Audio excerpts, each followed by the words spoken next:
My name is IsobelWallerBridge, and I'm the composer of the score for the film The Boy, the Mole, the Fox and the Horse.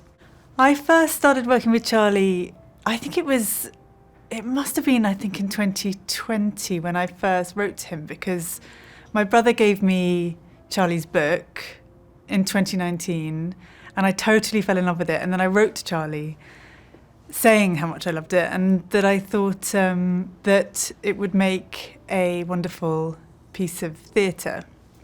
And he wrote back to me and said thank you, and then we just started chatting. And then he said, well, we're actually making a film. Would you like to write the score for that? And I said yes. Working with Charlie, it was slightly different actually in terms of a process of other film scores that I've written on, largely because we had so much time, because there was probably about a year of sketching of ideas before we actually got to the kind of official scoring process. And in that time, Charlie and I spoke loads about life and his work and of course the story of the book and also the genesis of it, where it came from. And we just sort of got to know each other, which is a really important part, I think, of any kind of creative collaboration. And it was a real luxury that we had so much time, so that when it actually came to scoring it, I really had a sense of what I think the score needed to do and what Charlie wanted the music to do and what he sort of wanted the sound of the film in general to be like. One of the things that I actually found challenging was striking a good balance between the music and the sound being comforting, but also having tension and the right amount of tension without being too frightening. And there were a couple of moments, particularly there's one when the mole falls into the river. That was challenging because it needed to be, apart from the fact that it needed to hit lots and lots of different points, it also needed to be quite scary. But also I've realised that there was a pattern in how I was scoring. So whenever there was something scary, because usually in a scene with the dialogue, something scary happens and then there's a resolution. Somebody has confessed something, then there's always a sort of sense of comfort and togetherness at the end. And that I realised that I was always using the piano at the end of those scenes to kind of bring them all back together. We have a 40-piece orchestra. There's a big percussion section. We've got the brass and all the strings, amazing soloists. It's a beautiful room.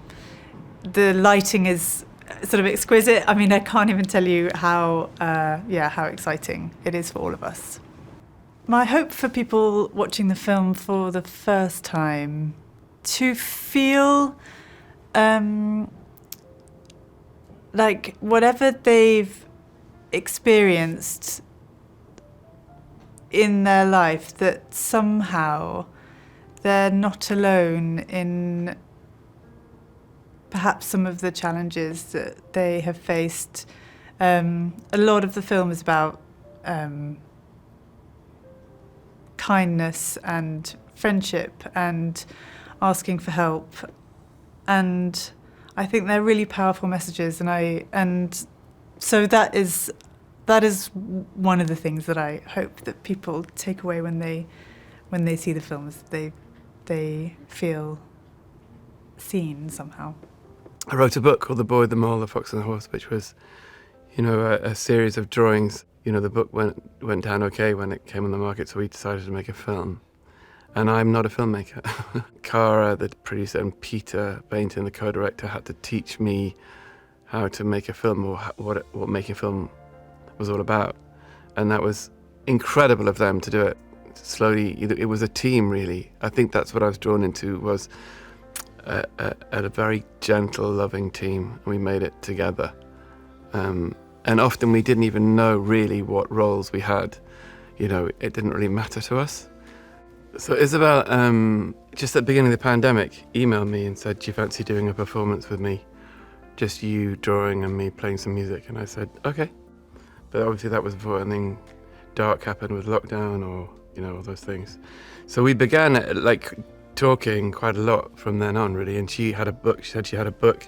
I'd never met her before, but she was emotionally engaged with the story already.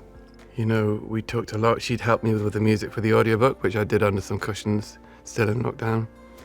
And so, obviously, you know, the more we spoke, the more she and I sort of journeyed together with the characters. It became obvious she'd be great to do the score, because she, you know, she loved the story and loved the characters, so it fitted with us, really. And she's brilliant, you know. Of course she is. There are a few moments where I had tunes in my head, and I would record them and send them to her on WhatsApp, and then 2 days later she would return the message with a file, and on the file was something it was like alchemy.